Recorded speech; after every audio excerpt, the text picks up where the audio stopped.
Bonjour à tous, bienvenue à cette entrevue en direct du projet Je m'oriente en live proposé par Jeune Explo Stage d'un jour. On est très heureux de vous retrouver aujourd'hui.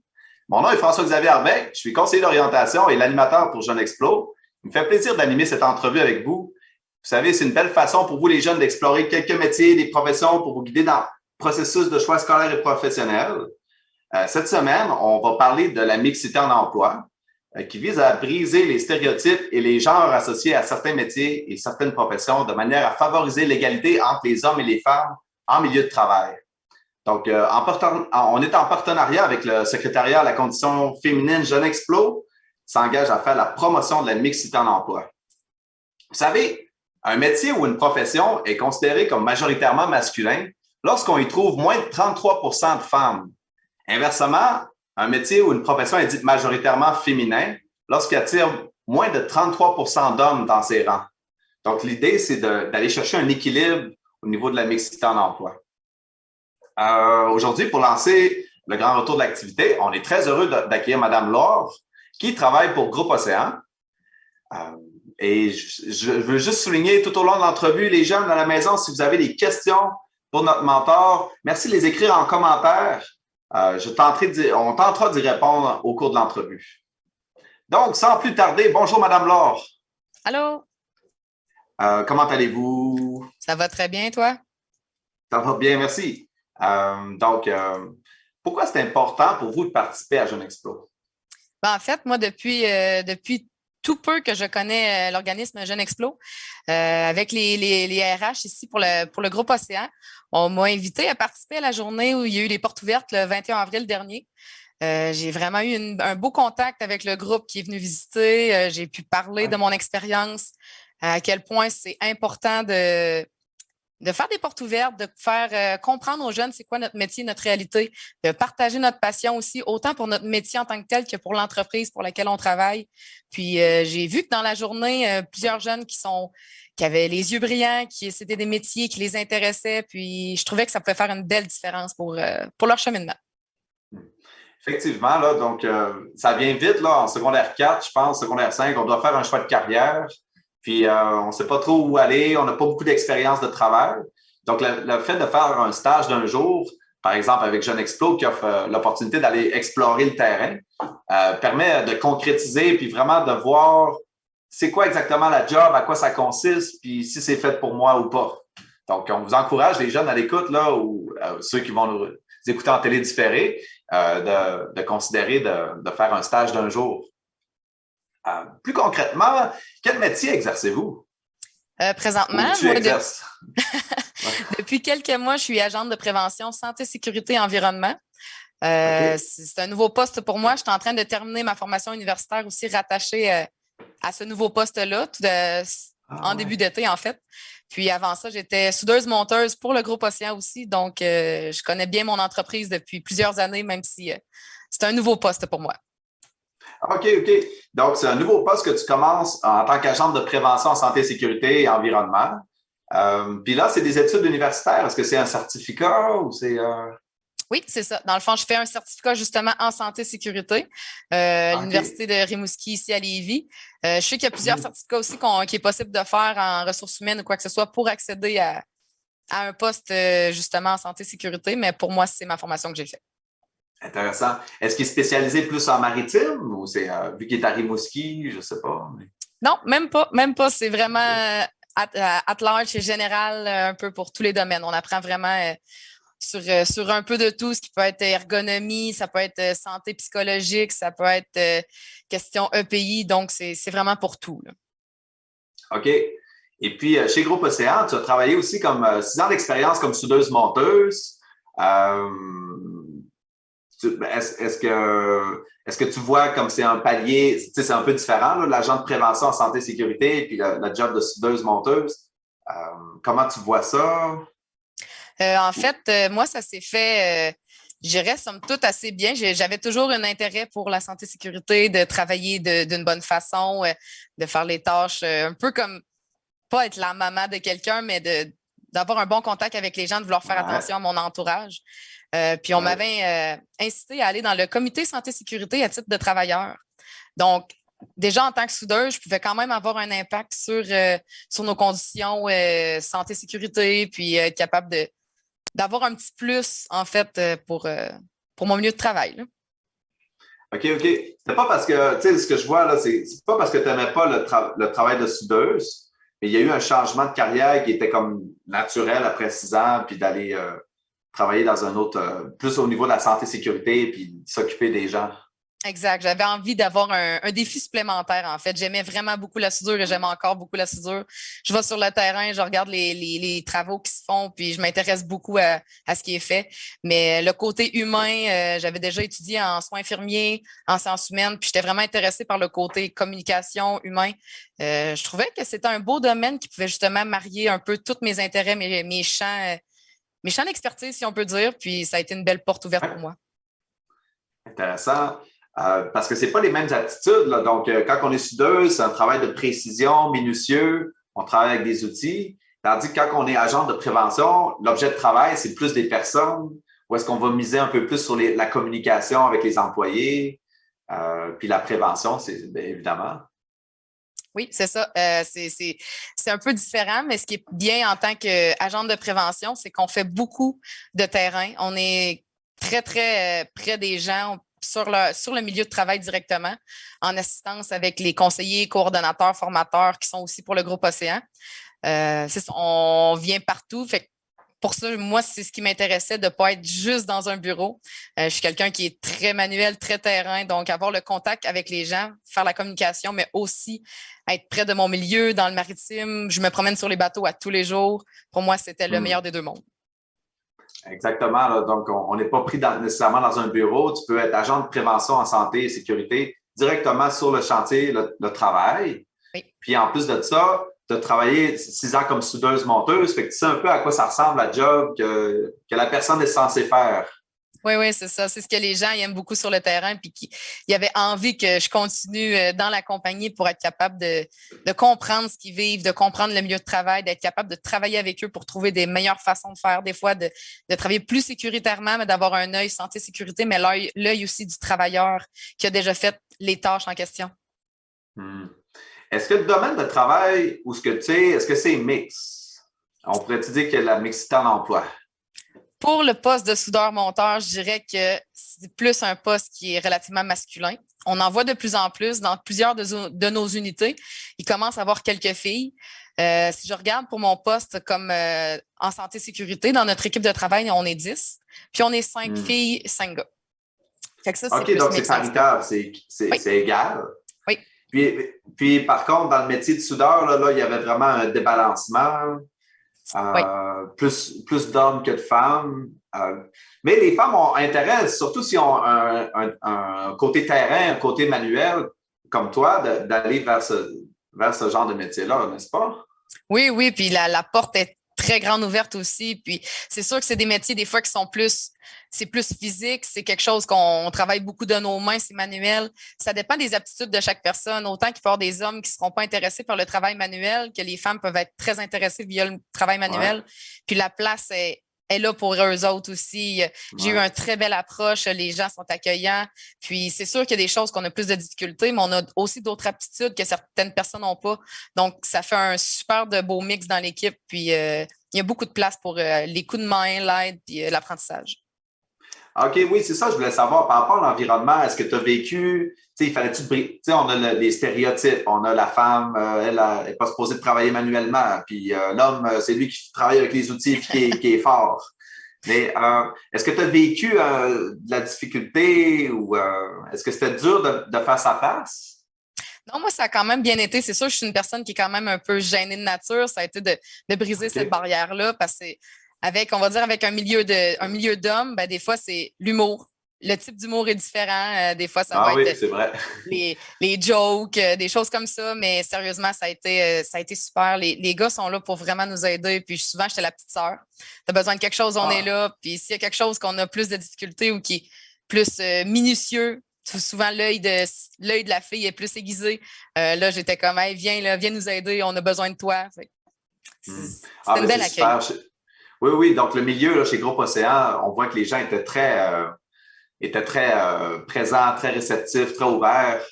puis c'est ce qu'on souhaite le plus possible. Oui, Mais il peut toujours avoir des milieux un peu plus, ou des petites jokes déplacées ou des affaires effectivement. qui. Ouais. Il faut Bon, être capable de faire sa place quand même, puis d'avoir un ouais, certain petit caractère, je dirais, là, pour quand que ça peut ouais, arriver. Moi, ça n'a pas été mon cas, mais quand ça peut arriver de ne pas laisser ça faire, d'être capable de montrer qu'on a notre place comme tout le monde. effectivement. Qu'est-ce que je voulais dire? C'est, tu sais, comme moi, par exemple, moi, je suis conseiller d'orientation. Mon objet de travail, c'est des personnes, c'est des idées. Fait que moi, quand je suis manuel, je le fais, mais je suis maladroit ou je suis pas vite. Mais puis il y a des gens pour qui là, ils sont très beaucoup plus manuels, beaucoup plus. Puis ça peut être un homme ou une femme, là, ça n'a pas d'importance. Et c'est ça qui est le fun. Ah, on a une question ici de Monsieur ou Madame Thibault. À quoi ressemble une journée type dans votre travail? Pour moi, en fait, une journée type, au groupe Océan, on est 2 agentes de prévention. On se divise un peu nos projets de travail parce qu'on va travailler partout dans la province. On peut travailler dans le Canada aussi parce qu'on a des sites de travail un peu partout. Donc, on fait beaucoup de routes quand même pour se rendre sur chacun de nos différents projets. Souvent, arrivé sur les projets, on va être là pour voir comment le site est installé, si les travailleurs ont tout ce qu'ils ont besoin. Ça peut aller d'avoir les salles de bain, d'avoir des endroits pour manger, pour être au chaud au besoin dans la situation hivernale aussi. Après ça, de savoir si la fonction, comment que le travail est installé, si c'est fait de façon sécuritaire. Souvent, on va être là aussi à titre de conseiller pour des questions techniques ou des manques de matériel, par exemple. Donc, c'est très varié. Puis souvent aussi, pour chacune des unités, on va avoir un coordonnateur rattaché, puis on va être un peu ses yeux, un peu aussi en assistance pour ces personnes-là qui sont beaucoup bureaux, puis qui ont besoin d'avoir un peu d'assistance sur le terrain. Ah, OK. Donc, tu fais un peu partie du cercle des décideurs, à quelque part, là, comme tu as été un employeur aguerri, si je peux dire. Un employé aguerri, puis après ça, tu es plus un agent au niveau de la prévention, mais tu as les yeux un peu des gestionnaires ou des gens en charge de l'équipe, là. Oui, c'est ça. On travaille avec toute notre équipe SSE. En fait, on a des rencontres à toutes les semaines. On se parle beaucoup. On est capable de justement aller voir, bon, ben là, j'aurais besoin à Montréal de quelques jours. Peux-tu aller faire un peu d'assistance là-bas? Fait qu'on se promène beaucoup. Moi, je suis amenée à voyager énormément. Hmm. On a une question ici. Je vais juste faire une introduction avant. Comme une agente de prévention en santé, sécurité et environnement, souvent on pense que c'est rattaché au gouvernement, puis c'est comme un inspecteur, peut-être du MAPAC, des choses Mhm. comme ça. Ici, la question de Mme Fortier-Chaperon, est-ce qu'il faut une formation pour ce métier? Et si oui, elle dure combien de temps? En fait, la formation pour le travail que je fais, c'est un certificat en santé sécurité au travail qui est fait à l'université. Moi, présentement, je le fais à temps partiel pour pouvoir continuer mon emploi à temps plein. C'est sûr que présentement, moi, le travail que je fais peut être pour plusieurs compagnies. On peut travailler rapidement, on sait que la CNESST est un très grand employeur pour des personnes ayant une formation comme la mienne, mais on peut travailler pour les municipalités, des grosses compagnies, des mutuelles de prévention. Ça, c'est des gens qui vont être, on va dire, loués pour des plus petites compagnies. Fait que c'est très varié. On peut voir aussi sur des chantiers de construction. Pour aller sur les chantiers de construction, là, ça prend une carte d'agent de chantier de construction. C'est une autre formation supplémentaire qui est vraiment rattachée pour les chantiers CCQ. Ah, OK, oui. Peut-être une carte ASP, santé et sécurité, ça se peut-tu? Ou ça, non, ça, AS c'est pour être manœuvre. ASP, c'est pour rentrer sur chantier, peu importe le métier qu'on peut faire. Ça peut être juste d'aller livrer du matériel sur un chantier ou d'être peintre ou peu importe. Là, ça prend l'ASP Construction, qui est une formation de 30 heures à suivre. Sinon, c'est vraiment une formation de quelques mois, je crois, pour être agent de sécurité sur les chantiers de construction. Puis, la formation à l'université, est-ce qu'il y a plus de femmes ou d'hommes qui travaillent dans votre domaine? Pour ma formation universitaire, parce que c'est sûr que dans mon domaine, j'ai travaillé, j'ai commencé chez Groupe Océan, puis je suis encore aux études, mais si je me fie à ma formation, je dirais que c'est quand même assez mix. C'est vraiment pas mal 50-50 au niveau des hommes et des femmes. OK. Expliquez brièvement à quoi ressemble une journée type dans votre travail. Ah, on a parlé, ça, les tâches, excusez-moi. Il y a quelqu'un qui a pas. Excusez-moi, là, je suis un peu aujourd'hui. Si possible, présenter un outil dans le cadre de votre travail. Ça ressemble à quoi le matériel que vous utilisez pour travailler? En fait, moi, pour mes journées de travail régulières, même si je fais quand même un peu des tâches de bureau, j'ai pas on va dire, l'habitude d'une personne qui fait du bureau. J'ai mes bottes à cap d'acier toute la journée. Les EPI sont très importants pour aller sur les chantiers, casques de sécurité, les lunettes, EPI spécifiques reliés, ça peut être des vestes de flottaison. Si je vais sur un chantier maritime, on s'entend qu'on est beaucoup sur les bateaux pour nous. Sinon, étant donné que je suis beaucoup sur la route aussi, ben, mon ordinateur est avec moi constamment. Des fois, les rencontres dans la voiture, on a beaucoup des plateformes de type Zoom pour continuer quand même à communiquer entre nous, peu importe où qu'on est dans le Canada, parce qu'en étant même dans notre équipe de 10, ben, c'est très rare qu'on ait les 10 au même endroit. Effectivement, là, puis je peux penser qu'en navigation, ça peut être vraiment utile d'avoir un système comme Zoom pour communiquer. Et puis, est-ce que tu peux faire du télétravail aussi dans le cadre de tes fonctions? Oui, il y a quelques moments qui peuvent m'être rattachés pour un peu du télétravail, pour faire des formations ou remplir des rapports ou des choses comme ça. Mais pour moi, étant donné que je suis quelqu'un qui fait beaucoup de terrain, c'est très rare que je fais du télétravail. J'ai quand même une station que je peux avoir de chez moi, mais je viens souvent au bureau, puis le côté l'approche avec les gens qui sont ici, je privilégie l'approche avec les gens. Effectivement. Joanie, peux-tu nous préciser le métier de soudeur-monteur, la formation, puis le nouveau poste d'agent de prévention en santé, sécurité, environnement? C'était quoi?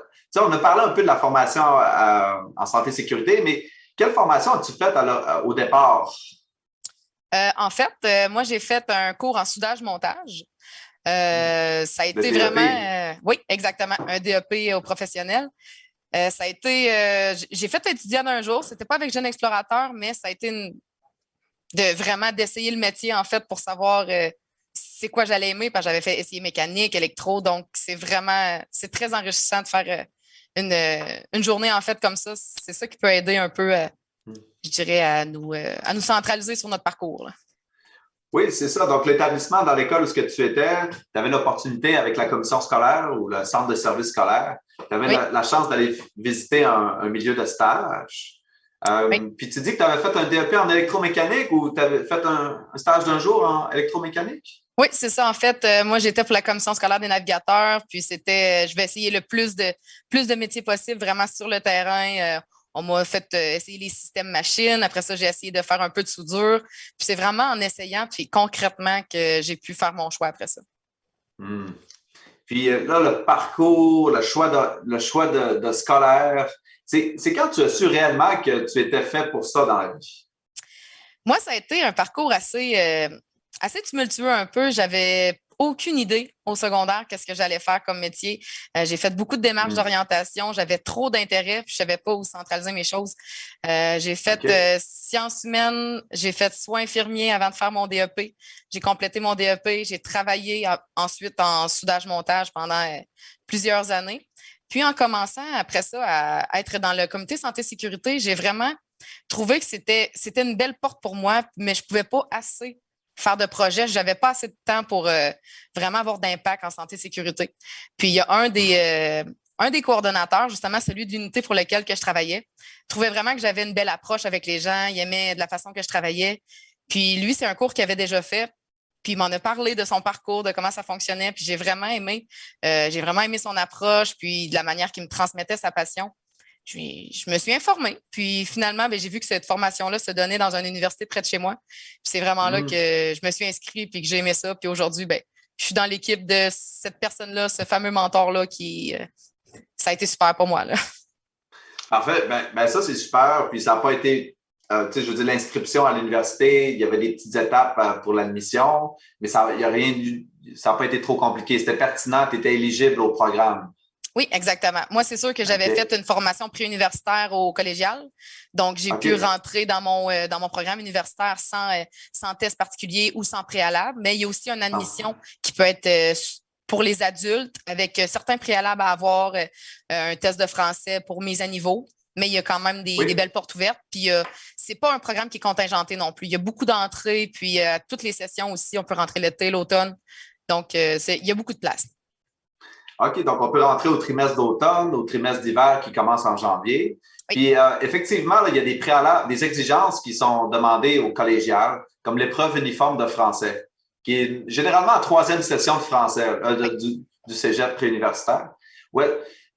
Donc, si vous n'avez pas votre diplôme, si vous n'avez pas votre diplôme d'études collégiales, il y a d'autres bases d'admissibilité. comme vous pourriez rentrer sur base d'expérience ou sur base d'étudiants libres, mais sur base d'expérience, puis avec un test de français. Donc, il y a des tests de français qui se donnent à l'université directement, ou celui-là du ministère de l'Éducation qui est offert au Cégep. L'épreuve uniforme de français. C'est super, ça. Puis, j'ai aimé aussi là, ton parcours d'orientation au départ. Tu cherchais beaucoup, je pense que tu es allé au collégial, finalement, retourner au DEP, quelque chose de plus concret, plus appliqué. Est-ce que c'était difficile pour toi d'aller plus dans cette direction-là ou ça a eu du sens? Moi, en fait, il a fallu que je prenne une session vraiment pour penser à moi, pour essayer de me connaître, parce que je crois que c'était ça l'affaire. Des fois, on veut faire un choix de carrière sans vraiment s'écouter puis sans se connaître nous-mêmes. Ouais. Puis, c'est ça. J'ai pris les choses une à la fois. C'est sûr que je voulais aller vraiment à université, sans dire c'est quoi que j'ai besoin, c'est quoi que je veux comme domaine. Puis après ça, quand j'ai vraiment pris le temps, c'est là, en essayant plusieurs domaines, que j'ai vu que la soudure pouvait être quelque chose pour moi que j'avais jamais pensé au secondaire. Des fois, c'est des métiers qu'on pense moins. On a souvent pas les métiers de base, mais des fois, quand les petits rêves d'enfants, je vais être médecin ou policier, peu importe. C'est d'autres domaines que je connaissais pas puis que j'aurais peut-être aimé connaître plus tôt, d'avoir plus de portes ouvertes ou plus d'informations. Effectivement, là, donc on tente le plus possible de promouvoir la formation professionnelle, par exemple, mais il y a toujours un genre un mur de verre ou une méconnaissance de ce domaine-là qui offre des métiers super intéressants, super payants, donc au niveau des conditions de travail. C'est intéressant que tu en parles puis tu en témoignes, merci. On a 2 questions ici de personnes par rapport à ton travail. La première de M. Touga. Combien d'heures faites-vous environ par jour? Par jour, c'est sûr que tout dépendant les journées où ce qu'on se rend sur différents contrats, si on fait la route ou pas. Moi, une semaine de travail va être environ 40 heures de travail. Donc, tout dépendant des besoins, je peux ajuster mes journées pour faire des plus petites, plus grandes journées. Environ, je dirais que c'est une journée de 8 à 10 heures. OK. 8 à 10 heures, c'est médium pas pire. Ça commence à être des bonnes heures. Oui, ça dépend des besoins. Des fois, on peut travailler sur des chiffres de jour. Ça peut être des quarts de soir aussi ou de nuit pour aller, parce qu'on est 24 heures sur 24, 7 jours sur 7, 365 jours par année. Donc, selon les besoins, on va se déplacer un peu partout. OK, intéressant. Et prochaine question ici, quel est le climat de travail? Est-ce que c'est stressant? Est-ce que c'est calme? Est-ce que c'est coopératif? En fait, c'est quand même, moi, je dirais un très bon climat de travail. C'est sûr que je suis quelqu'un qui est un peu nerveuse de nature, mais il y a très bon appui des gestionnaires, de mon équipe de travail aussi. On voit qu'on a tout un parcours différent, on a toute une expérience différente. Puis sur certains points, si on n'est pas certain de ce qu'on avance ou qu'on ne connaît pas le domaine, on va pouvoir aller chercher des conseils ailleurs ou on n'est jamais seul, ça c'est sûr. Souvent, on va travailler peut-être dans notre coin, mais on a toujours quelqu'un qui peut nous répondre. Puis les gens sont vraiment gentils, puis l'approche est A1.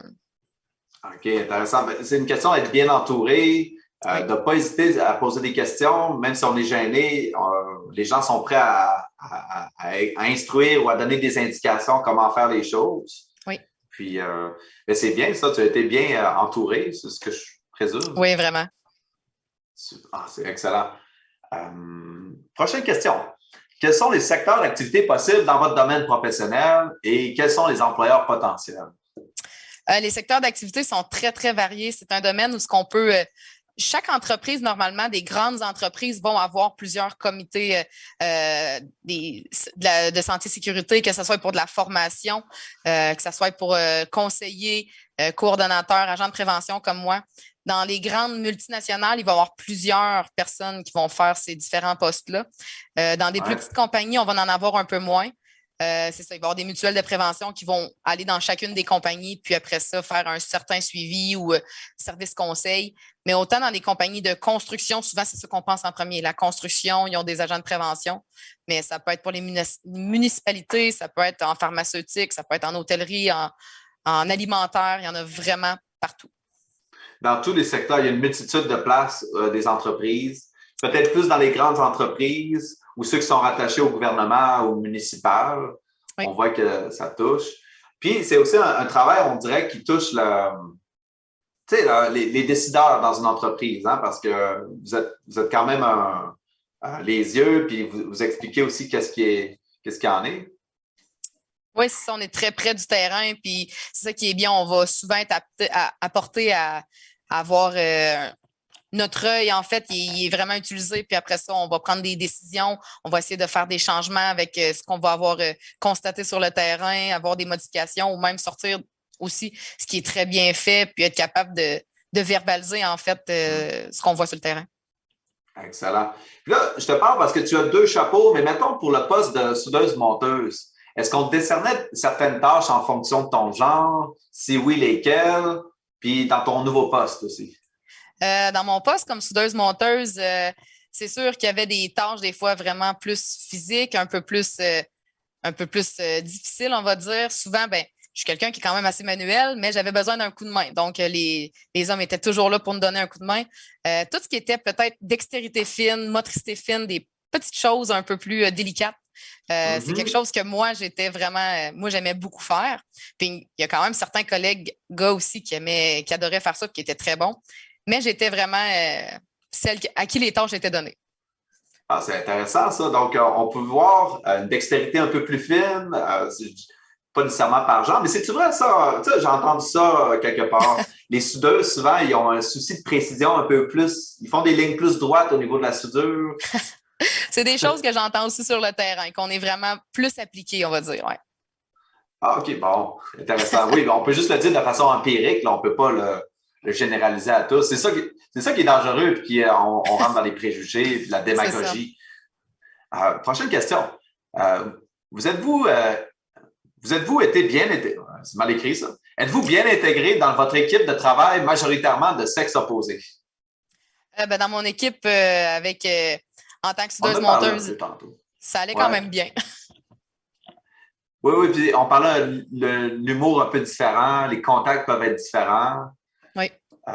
Mais au bout du compte, on se ressemble, il ne faut pas avoir peur de se salir, on est tous là en même temps, on travaille un objet de travail physique, puis on apprend à se connaître, c'est ça? Pas mal ça. Prochaine question. Qu'est-ce que tu conseillerais à une étudiante ou un étudiant qui aurait le même objectif de carrière que toi?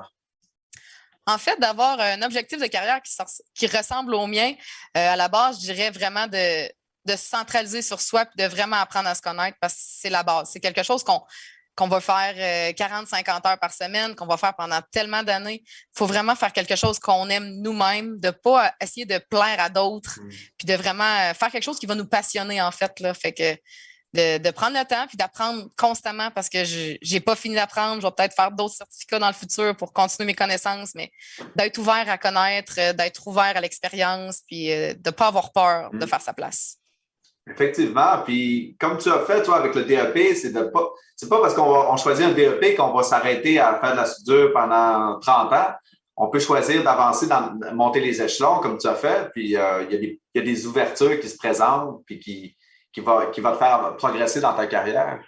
Oui, c'est ça. Il y a tellement des belles portes ouvertes. Des fois, c'est des projets qu'on n'aurait jamais pensé, puis que finalement, c'est des choses qu'en grandissant, on peut avoir de nouveaux intérêts aussi. Puis on apprend à se connaître à travers ça aussi. Joanie, un immense merci pour ta participation et ton temps aujourd'hui. Merci aussi au Groupe Océan d'avoir accepté d'être avec Jeune Explo pour l'édition 2021-2022 et offrir en plus un milieu de stage. Puis, pour les gens qui nous écoutent, j'espère que cette rencontre virtuelle a pu vous éclairer par rapport à votre choix scolaire et professionnel. Je vous félicite d'avoir pris le temps de vous connecter avec nous. Et en mon nom et celui de l'équipe de Jeune Explo, merci beaucoup. Bonne journée.